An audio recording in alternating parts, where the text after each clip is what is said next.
Hello people.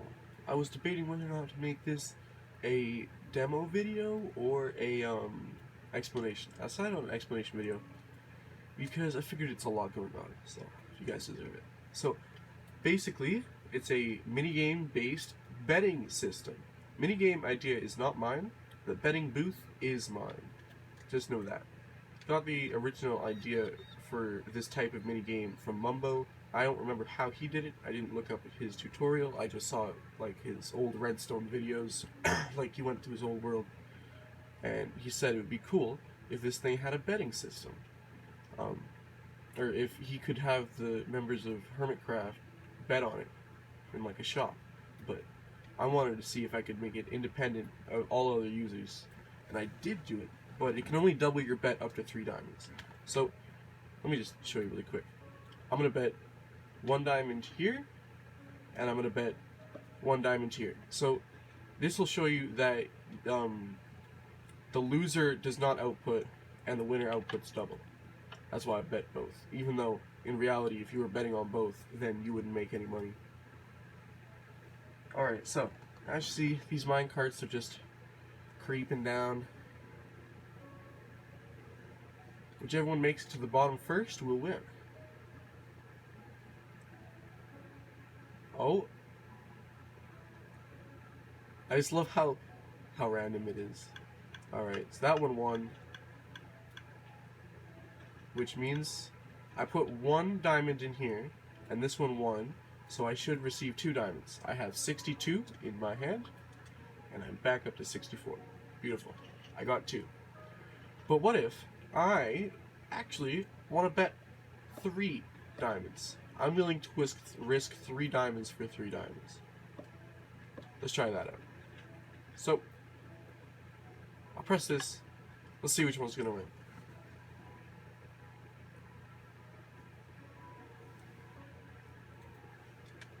So exciting. Because it's like, it's genuinely random. Because so I did this thing where signals that happen within 2 redstone ticks of each other will get cancelled out. So that adds a little bit more randomness to it. This one, there you go. This one won, so I should win theoretically 6 diamonds from this. Oh my god! I just realized there's a good chance that like some of those might end up going into the hopper. Oh wait, so I bet 3 on each. Yeah, so I'm back up to 64, which means, so I lost 6 because I put 3 on each, but then I won 6 from this game.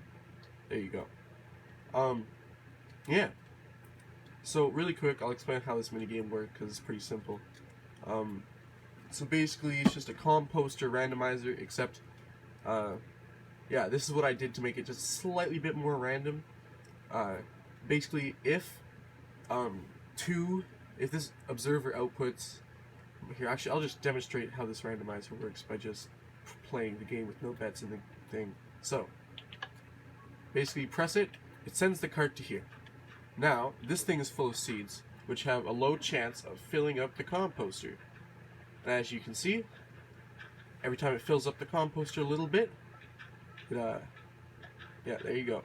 Oh, there you go, we just got a canceled out signal there. And there we go, that's the winner. Ta-da. There was no bets in, so it won't output. But yeet. And so basically, when it gets to the end, it sends a signal to this jumbled up mess. It also sends a signal because you don't want it to get stuck right here. You want it to go all the way back up. So you need to power this rail on, and then when this gets back here, you need to turn it off. But in the time that it takes the minecart to get from here to here, not that hard, as you can see. Alright. So, now with this thing. So basically, oh yeah, I'm not even really prove that you can't put anything other than diamonds in there, but you can only put diamonds in there. Oh yes. Yeah. So basically, this will filter for diamonds, it'll only accept diamonds, it'll only take diamonds. So, these are all the diamonds that I've won, or that have been paid for. That's weird, that's a big number. And anytime an item goes into this chest, it'll send an output here, doubling your bet. You see? which sends it into these hoppers. So your bet sits waiting in this hopper. So I'm going to demonstrate that. So, for example, a bet of 2 translates into an output of 4, which is what we should see in this potential output hopper. That's what this is, right?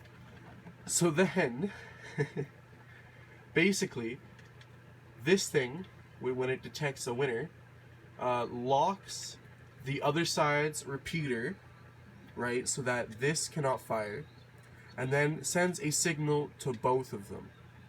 So how this works is the winner will be the only one with an unlocked repeater, right? And so then that will be the only one that could possibly let a signal through. And then there's a second gate. There's the digi-bet gate. This will take, if there's even a single item in there, push this down, which lets it power through it, which then powers, which then is a win detection, which then pushes this forward, sending it into this dropper, and then clicking a bunch of times. Yeah.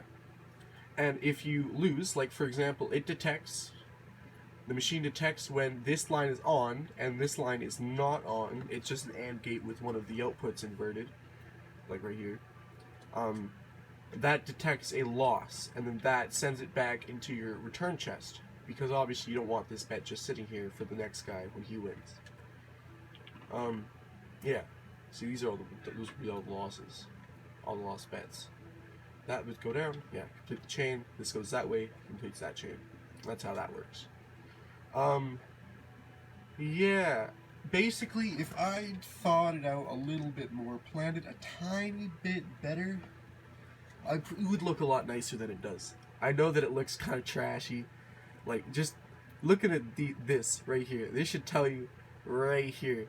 Like, yeah, I should have thought that out just a tiny bit better. But this thing was finicky. For some reason, if both of them were like really close to each other, like a really close time, both of them would fire. And if they're both an exact tie, it's kind of crazy to think about. But if it's within 1 game tick or half a redstone tick, then both repeaters, all the repeaters get locked in the on position, essentially. So this one will get locked on, this one will get locked on, and then these ones which are supposed to prevent those from getting locked on, these all just lock on, which creates this huge lock that's a pain to deal with. You just gotta break like 2 of the repeaters, and then I think it fixes itself. But yeah, if you want a tutorial for the betting booth system, not for the minigame, because it's not mine, so I'm not going to do a tutorial for it. If you want a tutorial for the betting booth, I will make a cleaner version. I'll post that video, but someone's going to have to ask for it. But yeah. This thing is a 1.5 day build, because I mean, there's probably a YouTube tutorial already out for something like this, but I don't like to do stuff like that. I want to see if I can do it, and then after I'm done, then I go and I look up and see the other tutorials, which is, I'm kind of going off on a tangent, but if you saw my auto brewing room, which was like my 3rd or 4th Minecraft video,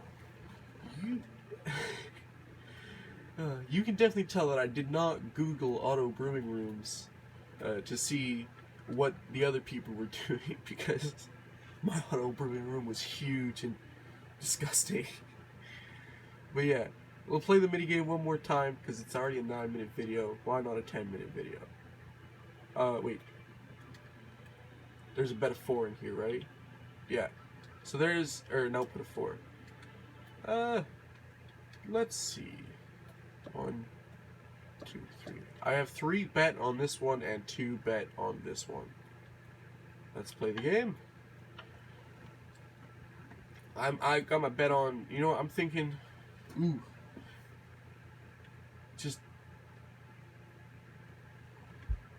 I just love how, like, it's so tiny and so slow, like, but then, like, they can get, like, momentum sometimes if they get the perfect, like, 2 ticks in a row instead of, like, 2 ticks right after each other. Oh, we got a winner. There you go. Good thing I bet 3 here. So I have 59 diamonds. And now I have 64 plus 1. So 6. 6 extra. Yes. This is a bet doubling machine with the minecart minigame attached. Hope you guys enjoy this little explanation video. Alright. Repeat.